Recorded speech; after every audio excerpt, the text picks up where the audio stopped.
तुम्ही महिलांसाठी संवाद त्याच्यावर चाललेला आहे, त्यासोबत तुमच्या काय प्रतिक्रिया?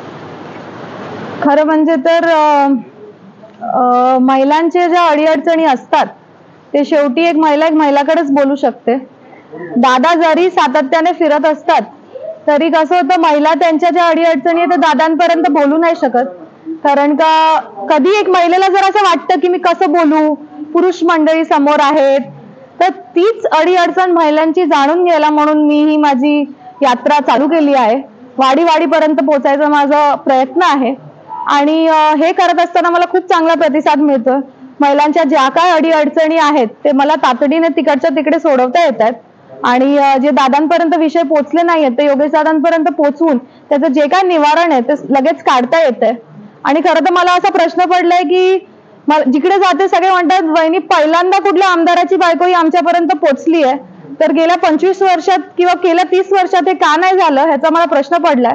पण मला असं वाटतं आज योगेश दादा हे खूप सुशिक्षित आमदार आहेत आणि त्यांनी ही सूचना केली आहे की जोपर्यंत माझ्या घरातली बायको बाहेर पडून महिलांची समस्या जाणून नाही घेत त्यापर्यंत ती समस्या माझ्यापर्यंत पोहोचणार नाही, म्हणून मी बाहेर पडली आणि आपण हा दौरा सुरू केलेला आहे.